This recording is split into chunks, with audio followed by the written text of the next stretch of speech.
programa de hoy desde Nicaragua, el obispo Álvarez no estaría recluido en la cárcel La Modelo. Autoridades no confirman dónde está el prelado, según prensa del país. Desde España, católicos ayudan a la iglesia con sus impuestos. Bloqueo económico a Siria tiene al país en la miseria, destaca sacerdote misionero en el golpeado país. Obispos en Portugal no retirarán a sacerdotes de sus ministerios mientras no se comprueben supuestos delitos sexuales. Hoy es la fiesta de las santas Felicidad y Perpetua, mártires de la fe en Jesucristo. Le contamos su vida. Hola amigos, hola Eddie, ¿cómo estás? Nuevamente juntos. Así es, Natalia, un gusto estar contigo y con nuestro público desde nuestros estudios en Lima, Perú. Bienvenidos a su programa con enfoque católico EWTN Noticias. Yo soy Natalie Paredes. Soy Eddie Rodríguez Morel, gracias por acompañarnos. Empezamos las noticias con información sobre Nicaragua, contándoles que el gobierno dictatorial de Daniel Ortega busca que niños y jóvenes en los colegios aprendan y valoren los logros del dictador venezolano Hugo Chávez, según un documento al que tuvo acceso Así Prensa. El texto es del Ministerio de Educación y contiene orientaciones metodológicas para elaborar murales, afiches e infografías de la vida del expresidente de Venezuela fallecido el 5 de marzo del 2013. El texto apunta a un sitio web del gobierno de Nicaragua en el que se enumeran 5 logros de Chávez. Una fuente que prefiere mantenerse en el anonimato por seguridad reveló Así Prensa que los maestros en Nicaragua son presionados a hacer lo que el régimen les obligue. Ahora veamos la última información sobre el obispo de Matagalpa, Monseñor Rolando Álvarez, condenado a prisión por más de 26 años tras negarse al destierro. Me permiten darles un abrazo hermanos, si somos hermanos, no preciso ni decir. Según reportes de medios nicaragüenses, funcionarios de la cárcel La Modelo, donde el obispo Rolando Álvarez cumple su condena, se negaron a recibir el agua que Vilma Álvarez llevaba para su hermano, el obispo Álvarez. Los empleados de la cárcel negaron que el prelado estuviera confinado ahí. En la cruz, ámense los unos. La preocupación por el paradero del obispo de Matagalpa surgió luego de una alerta desde Estados Unidos de Lester Alemán. El estudiante nicaragüense fue desterrado por el dictador Ortega junto a otros presos políticos y sacerdotes el pasado 9 de febrero. Así dijo Lester Alemán. Autoridades de La Modelo no le permitieron el acceso de agua a Monseñor Álvarez. Asimismo, negaron que nuestro obispo se encuentre ahí. Su familia desconoce su paradero porque en todas partes se lo niegan. Que responda el régimen. ¿Dónde está Monseñor Álvarez?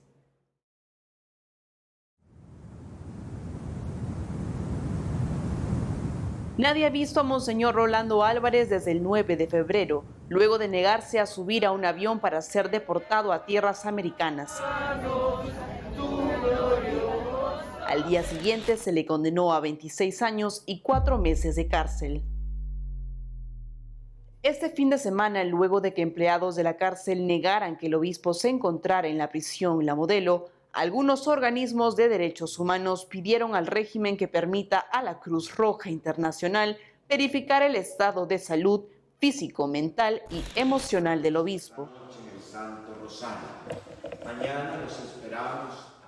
Por su parte, la organización no gubernamental Centro de Asistencia Legal Interamericano en Derechos Humanos envió una carta a la Comisión Interamericana de Derechos Humanos pidiendo adoptar medidas cautelares a favor del Monseñor Álvarez ante las noticias dadas a su hermana de que no se encuentra en el penal La Modelo.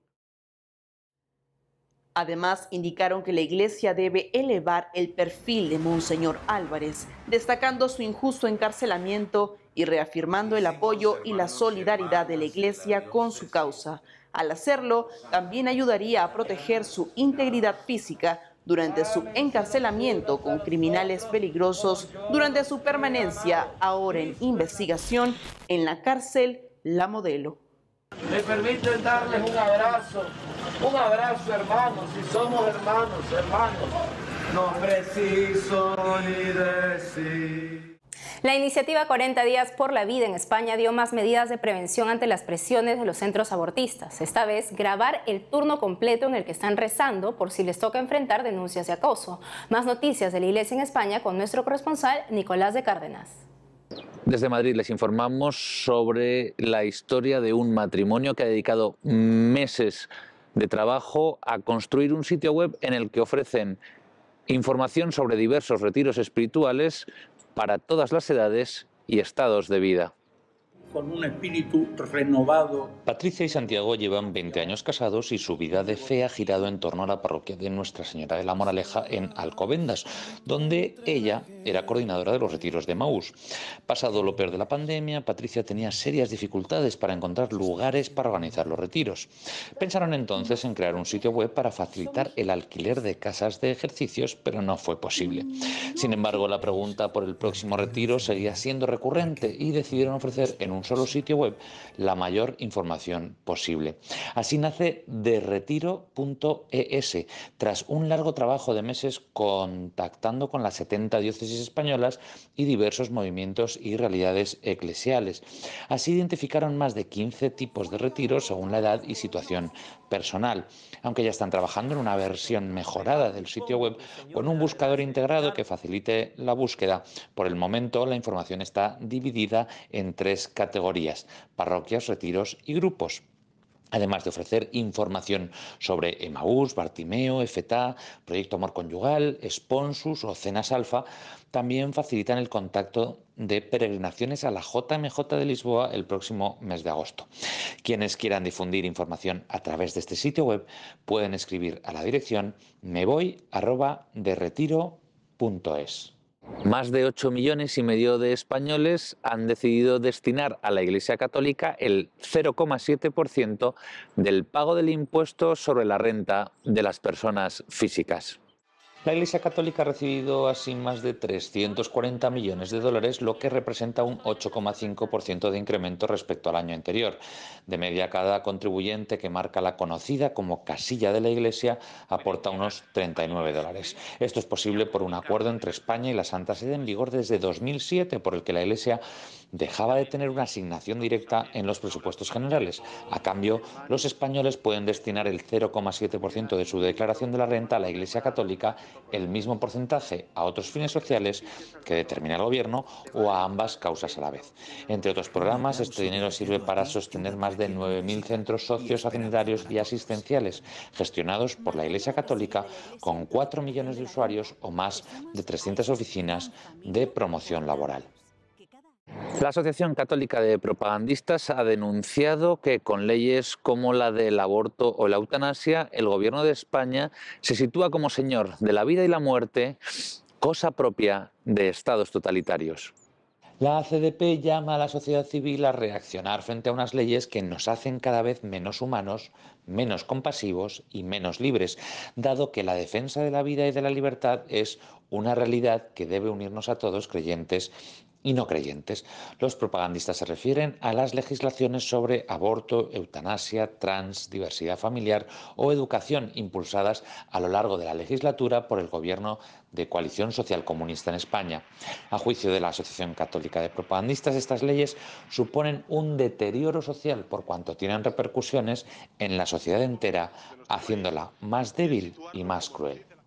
Los propagandistas manifiestan su rechazo a estas leyes que anulan las libertades más fundamentales, conscientes de haber sido creados para la vida y la libertad.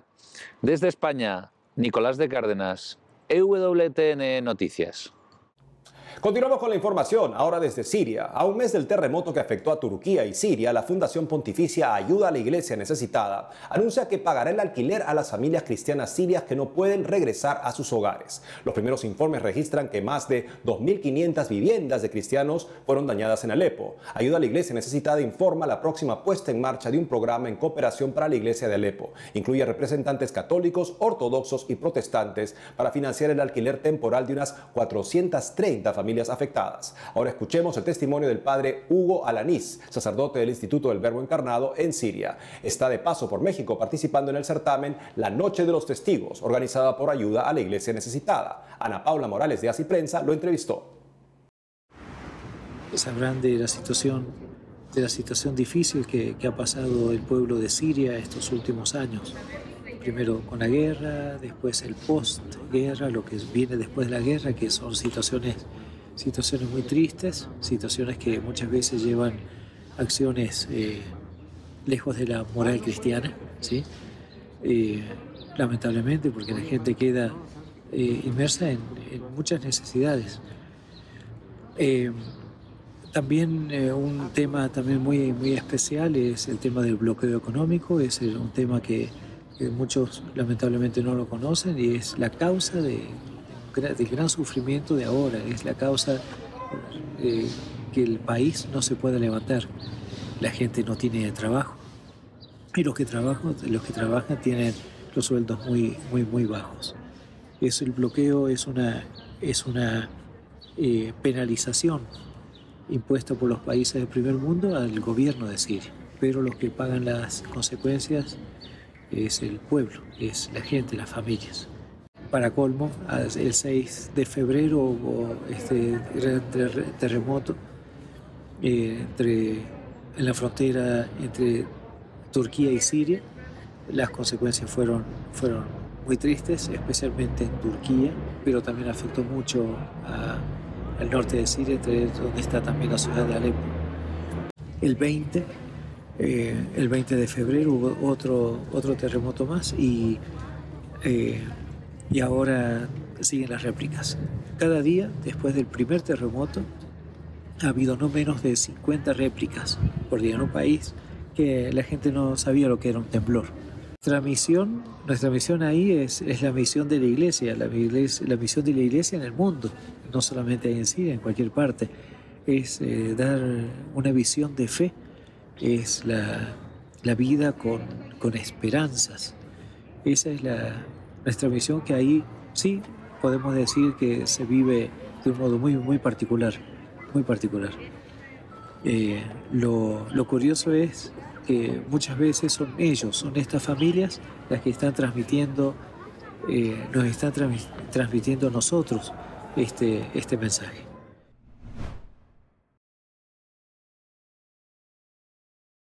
Al mismo tiempo, la Iglesia en estos días, en este tiempo, ha tenido también esa misión de acoger, ¿sí? De estar cerca de las familias, especialmente los cristianos, pero también familias musulmanas. Todas las iglesias, todos los centros parroquiales se abrieron para recibir a la gente en este tiempo de miedo por el tema de los terremotos y temblores. Y sea en las iglesias del centro como en las iglesias que están también más en las periferias de Alepo. La iglesia ha tenido ese rol de acoger, acompañar y de proveer lo necesario para este tiempo. Saben que por casi 3 semanas se paralizó el país justamente por esto y bueno, muchos dejaron de trabajar, es decir, no tenían ingresos y demás. Si pudiese pedirles algo más o una intención especial en las oraciones, es el cese del embargo económico, el cese del bloqueo económico. Yo creo que una cosa que tenemos que tratar siempre en cualquier parte del mundo es que una persona viva con dignidad. En este país, en Siria, viendo que la situación económica es tan triste, las familias en este momento necesitan ser ayudadas, pero lo que nosotros pretendemos es que ese país se pueda levantar por sí solo, para lo cual es súper necesario que los países del primer mundo, la ONU, entiendan esta situación, que dejen al lado las divisiones o políticas que hay entre ellos, pero pido oraciones para que cesen ese bloqueo, las sanciones económicas impuestas a Siria, de modo que estas familias puedan volver a trabajar de un modo normal y así vivir también ellos con dignidad. Noticias desde Portugal. Los obispos de este país comenzaron el viernes a tomar medidas concretas para responder a un informe de investigación que el mes pasado estimó más de 4.000 supuestos casos de abuso sexual en la Iglesia Católica desde 1950. En reciente conferencia de prensa, los prelados detallaron las medidas que tomarán respecto a los sacerdotes sospechosos. Escuchemos sus declaraciones. Si no hay un acusador, si no hay un testimonio con un nombre que se pueda contactar, no basta con decir esto sucedió. Hay que saber quién dice que esto pasó, cómo, cuándo, dónde y en qué circunstancias. Las listas que fueron entregadas en sobre cerrado ya fueron enviadas a cada diócesis. Foram entregues já a cada diocese. Debo decir que lo que nos han dado es una lista de nombres y por ser una lista de nombres sin ninguna otra caracterización, la investigación se hace difícil. Requiere doble esfuerzo en la medida en que se pueda comparar con la información que tenemos sobre esos nombres para ver si tenemos otra información. Na medida em que, penso que o caminho que nós fizemos. Creo que el camino que tomamos también dentro de la propia conferencia episcopal y en la decisión de claridad y transparencia de todos estos procesos debe continuar ahora. No tengo ninguna duda de que es necesario cambiar la cultura en la Iglesia y en la sociedad sobre todos estos procesos. Na Igreja e na sociedade a respeito de todos estes processos. Hacemos una pausa y al volver, hoy es la fiesta de las Santas Felicidad y Perpetua, mártires de la fe en Jesucristo. Le contamos su vida. Además, desde Cusco, Perú, el coro de niños del Ejército Blanco le canta a Jesús en Cuaresma. Vamos, Jesús. Regresamos con más noticias de la Iglesia Católica en el mundo.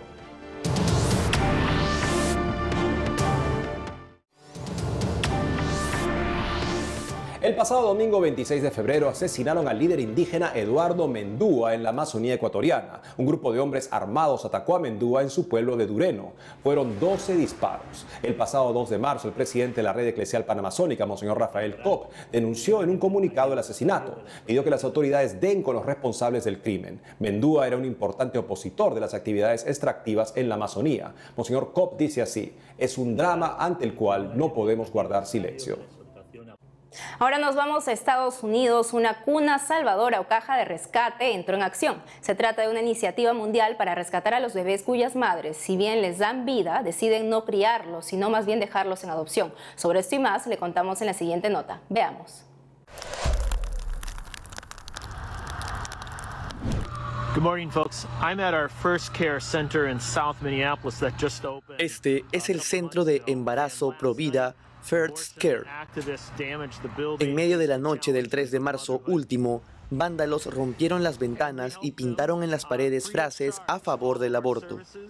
Las cámaras de seguridad muestran a 2 personas enmascaradas cerca de la 1 de la mañana con un martillo y latas de pintura. Una de las frases pintadas dice: Jane estuvo aquí. Un grupo pro aborto llamado Jane's Revenge se atribuyó en el pasado la responsabilidad de ataques similares contra centros de embarazo Provida en una ola de ataques que viene desde que el fallo Roe vs. Wade fue revocado, según informó CNA, agencia del grupo ASI en inglés. First Care es el primer centro de embarazo Provida en Minneapolis, ciudad más poblada del estado de Minnesota. Fue inaugurado hace pocos meses. En enero se promulgó una ley en el estado que asegura la posibilidad del aborto hasta el nacimiento por cualquier motivo. La clínica First Care brinda todos sus servicios a mujeres y familias de forma gratuita.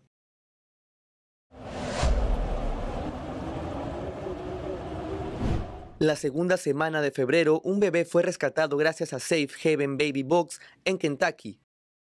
Las Baby Box son una especie de caja de seguridad en la que una madre en crisis puede entregar legalmente y bajo anonimato al bebé que no conseguirá criar. Una vez cerrada, no puede abrirse desde afuera, sino solo desde la pared interior del edificio y por personal médico. Están monitoreadas las 24 horas del día. Este es el primer bebé rescatado en la primera Baby Box de este estado. Se encuentra instalada en la estación de bomberos de la ciudad Bowling Green. Mónica Kelsey, fundadora de Safe Haven Baby Box, en una conferencia de prensa dijo que el primer bebé rescatado en Kentucky está sano y es hermoso, según informó Así Prensa. El Departamento de Servicios Infantiles ahora busca un hogar definitivo. Si la madre está ahí afuera y quiere recursos de asesoramiento o atención médica, están disponibles sin costo alguno, explicó la fundadora. Desde la instalación de la primera Baby Box en el 2016, la entidad ha recibido a más de 120 bebés en los más de 100 puntos que tienen en todo el país. Ahora noticias de Francia. Funcionarios franceses informaron que la reconstrucción de la Catedral de Notre Dame, que se derrumbó por un incendio en abril del 2019, avanza lo suficientemente rápido como para permitir su reapertura a los visitantes y las misas católicas a finales del próximo año. Conozcamos los detalles en el siguiente informe con video de Associated Press. El 24 de diciembre de 2024 abrirá sus puertas de nuevo la Catedral de Notre Dame de Francia, informó Jean-Louis Georgelin, presidente del establecimiento público para la reconstrucción de Notre Dame de París. Estamos trabajando todos los días para eso. Estamos luchando todos los días para eso y vamos por el buen camino. Así dijo durante la inauguración de una exposición en París que rinde homenaje a los cientos de obreros que reconstruyen la catedral. Georgelin indicó que la icónica aguja de la catedral de 96 metros de altura, que se derrumbó en el incendio, reaparece sobre el monumento este 2023 como una poderosa señal de su renacimiento. La ministra de Cultura de Francia señaló que aunque la catedral estará abierta al público, no significa que todo el trabajo de renovación terminará y que todavía habrá algunos trabajos de renovación en 2025. La exposición Notre Dame de París, en el corazón del sitio de construcción, se abrirá a los visitantes el próximo martes en una instalación subterránea frente a la catedral. Estoy realmente segura de que encontrarán aquí muchas experiencias nuevas y eso también ayudará al turismo en París. La entrada para la exposición es gratuita. Los visitantes encontrarán operaciones en curso dirigidas en el sitio y destacan algunos restos del incendio que la destruyó en 2019 y obras de arte de la catedral. Como cada 7 de marzo, la Iglesia Universal celebra a las santas Perpetua y Felicidad. Ellas fueron mártires de la fe en Jesucristo. Ambas nacieron en Cartago, ciudad del norte de África. Extraordinarias mujeres que entregaron la vida con valor inusitado. El padre Juan Carlos Vázquez, director de 10.000 con Jesús, nos cuenta más de las santas.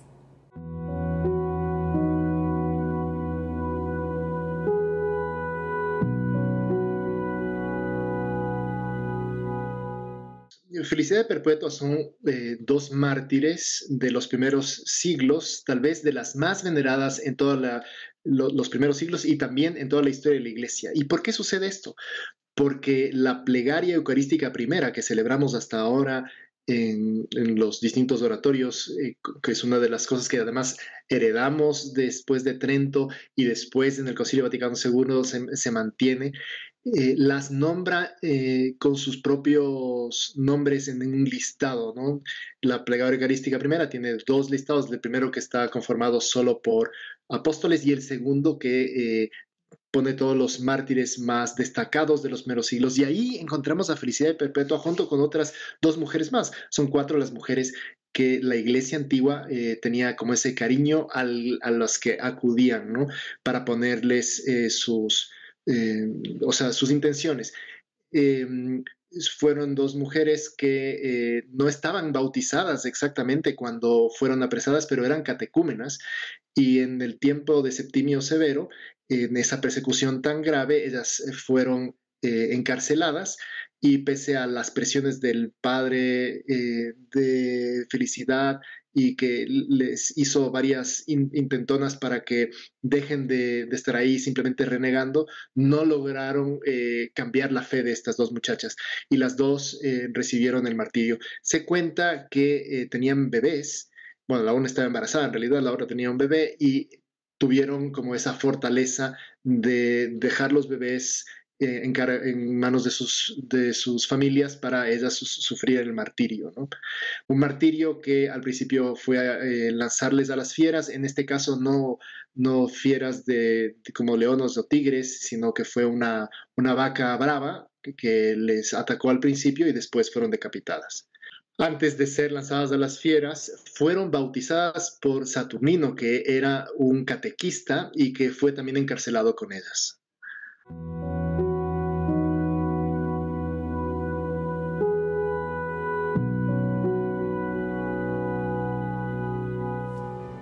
Nos despedimos con el coro del Ejército Blanco desde Cusco, Perú, con un nuevo canto para Cuaresma. ¡Vamos, Jesús! Así es, amigos. Hasta mañana.